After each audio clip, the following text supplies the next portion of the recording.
Olá pessoal, nesse vídeo a gente vai ver como fazer o projeto do conversor elevador ou conversor boost operando no modo descontínuo. Então o conversor boost no vídeo anterior a gente viu suas etapas de operação, suas formas de ondas, e agora a gente vai ver como projetar os elementos desse conversor. A primeira coisa que a gente precisa analisar é o seu ganho estático de tensão, ou seja, a relação entre tensão VO por VI.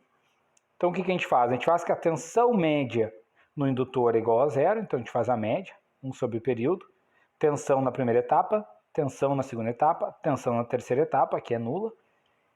A gente simplifica isso e a gente vê que a nossa relação tensão de saída por VI vai depender de D1 mais D2 dividido por D2. Então D1 é o Dutch Cycle da primeira etapa, que é o que a gente impõe, D2 é o da segunda etapa, que a gente não sabe o valor ainda.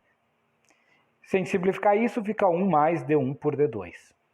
Então a gente precisa de alguma maneira encontrar esse valor de D2. A gente faz isso analisando a corrente do diodo. Então se a gente olhar a forma de onda da corrente do diodo, que a gente já viu no vídeo anterior, ID, ela é 0, um triângulo e 0. Esse triângulo aqui, a base dele é D2 vezes o período de chaveamento e o seu valor de pico é o IL máximo, porque é o D2 não conduz a primeira, ele conduz somente esse pedaço do IL da segunda etapa. Então, se a gente fizer isso, a corrente do diodo máxima é a mesma corrente do indutor máxima, então pela curva dele a gente tem que aquela excursão, esse valor máximo aqui, a gente pode fazer partindo de 0 até chegar a esse valor máximo, ou a gente pode fazer do valor máximo até chegando em 0. Então a gente pode fazer aqui pelo delta IL da segunda etapa, então a tensão VI menos VO por L, vezes o Dutch da segunda etapa, vezes o período de chaveamento, ou então pela primeira etapa, que é VI por L, D1 período de chaveamento. Então, a gente consegue achar o IL máximo, que é o ID máximo. Com isso, a gente consegue calcular então o valor médio da corrente no diodo, que é 1 pelo período de chaveamento, e a área do triângulo. Então, base vezes a altura dividido por 2. Então, dividido por 2, a altura é aquele pico, que é o IL máximo, que a gente acabou de ver, que é V em Dutch da primeira, período de chaveamento e a indutância, e a base é a segunda etapa, né? Então, só mostrando aqui de novo, a gente está fazendo aqui essa base, que é D2 vezes período de chaveamento, base vezes a altura, que é IL máximo, dividido por 2.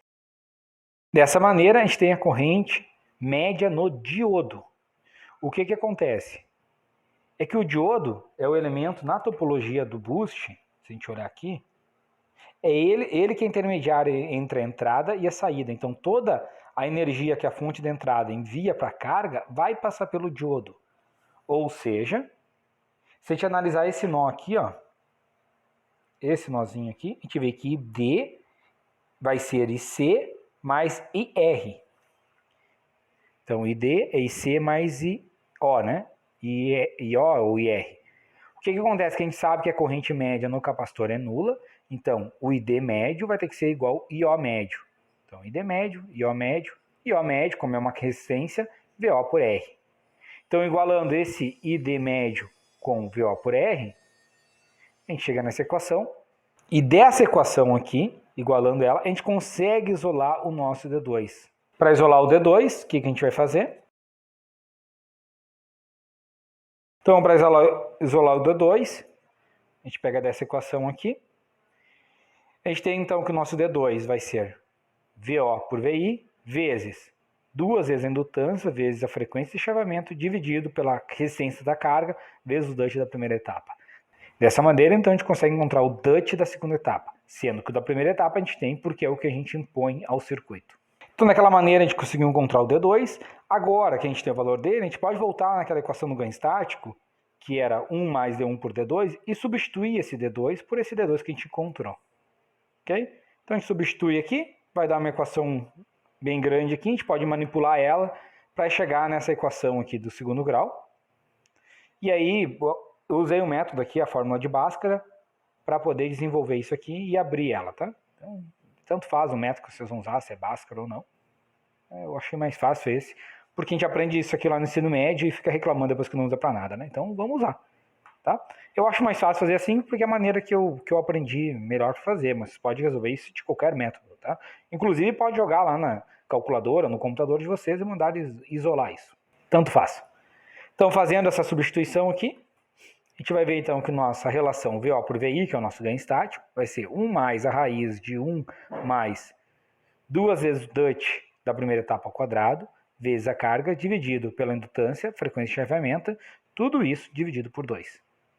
A grande questão é que agora o nosso ganho estático não depende apenas de DUT da primeira etapa, como era no caso CCM, mas aqui no modo descontínuo, a relação entrada e saída depende do DUT da primeira etapa, mas também depende da carga, depende da indutância e depende da frequência de chaveamento.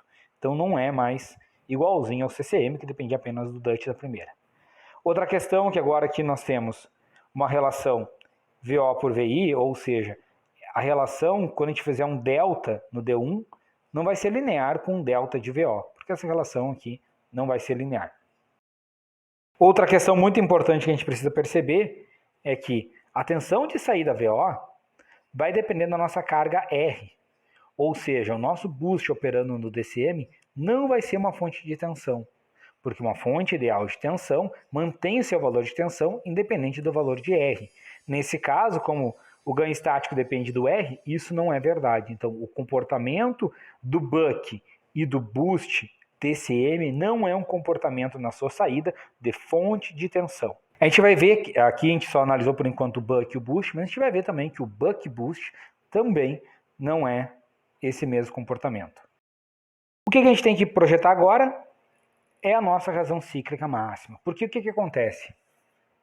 A gente chegou naquela equação do ganho estático, vou voltar aqui para vocês verem. Nós temos uma relação do ganho estático e a gente precisa projetar dessa equação tanto o DUT quanto o L. E a gente não tem esses valores. Então a gente tem apenas uma equação para projetar dois elementos. Então a gente não consegue solução para isso. A gente tem que chutar um dos dois. A gente poderia chutar o L ou poderia chutar o D. O que a gente escolhe por fazer aqui no projeto que eu vou ensinar para vocês é fazer um chute controlado do DUT. Para isso a gente vai projetar o DUT cycle máximo. Então a gente faz novamente aquela mesma analogia que a gente fez, que na condição crítica o nosso DUT da terceira etapa é nulo, porque o que vai acontecer? A corrente vai subir, vou pegar a forma de onda aqui, só um pouquinho. No modo crítico a corrente vai subir, vai descer, e exatamente quando ela chegar em zero ela já sobe de novo. No modo contínuo, essa corrente sobe, desce, sem encostar no nulo. No modo descontínuo, ela encosta no zero e permanece em zero um tempo. Então, no crítico, ela vai subir, descer, e exatamente quando chegar em zero, ela já sobe de novo. Então, no crítico, o nosso DUT da terceira etapa vai ser nulo. Porque ela vai subir na primeira, vai descer na segunda, exatamente quando chegar aqui, ele já vai subir. Então, o DUT da terceira é nulo. O que vai fazer, nós temos o DUT da segunda igual a 1 menos o DUT da primeira. Ou seja, o DUT da segunda etapa vai ser o complemento para chegar em 100% com o DUT da primeira. A gente pode fazer isso aqui analisando então que a carga do indutor que acontece na primeira etapa vai ter que ser menor ou igual à descarga do indutor que acontece na segunda etapa.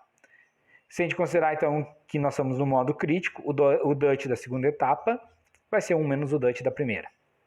Então a gente manipula isso aqui, só cuidem porque isso aqui é módulo.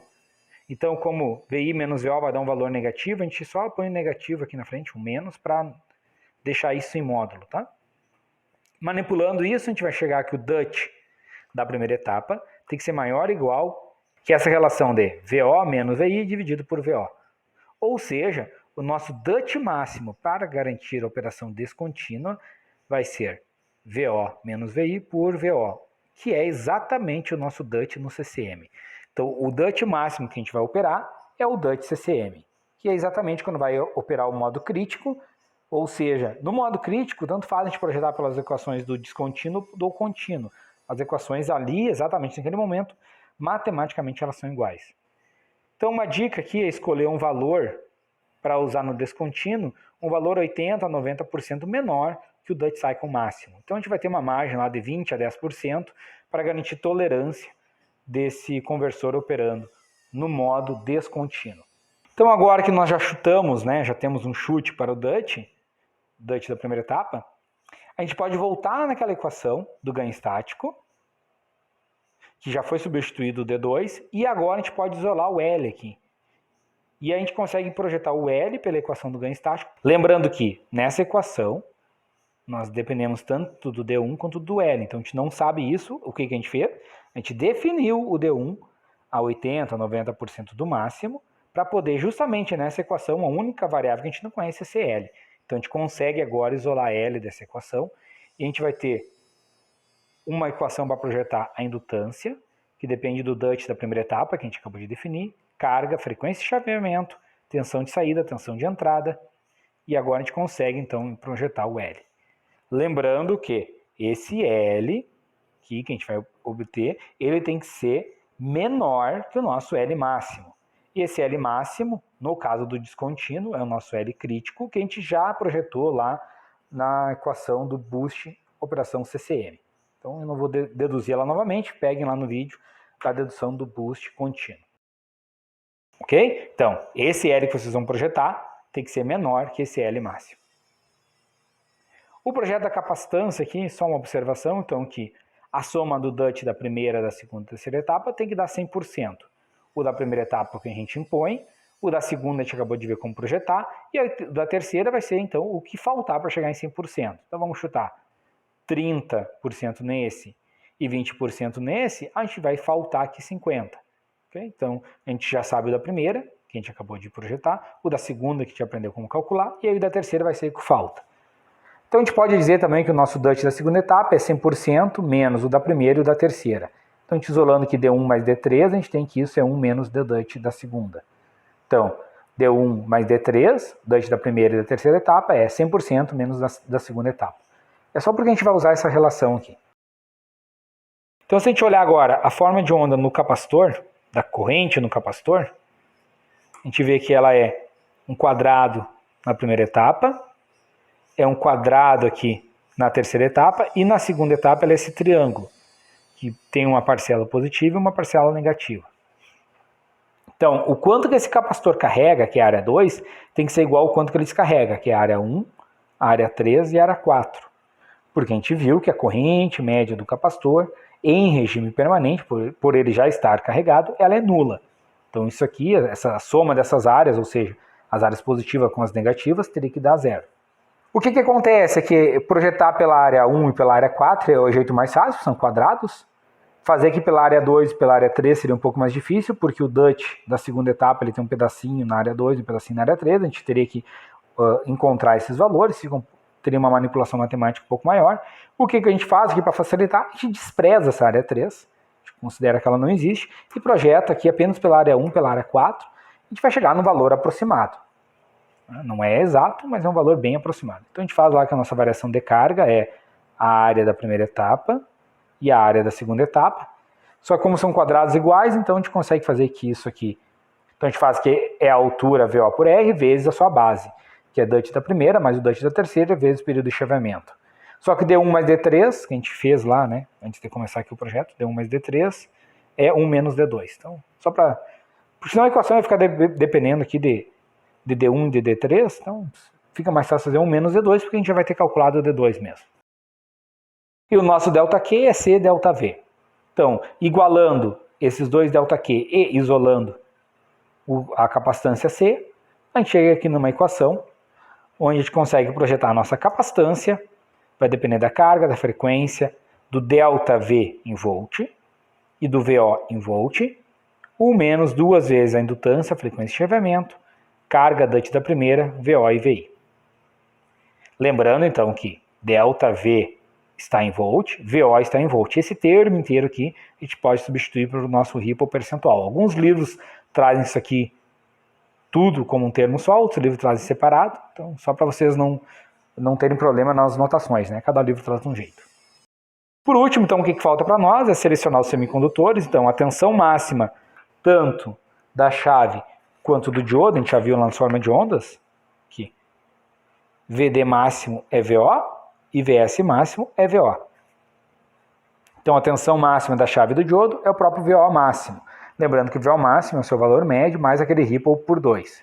A corrente da chave do diodo, ID máximo é o próprio IL máximo, IS máximo é o próprio IL máximo, então IS máximo, ID máximo, IL máximo e IL máximo a gente pode calcular tanto pela variação da primeira quanto da segunda etapa.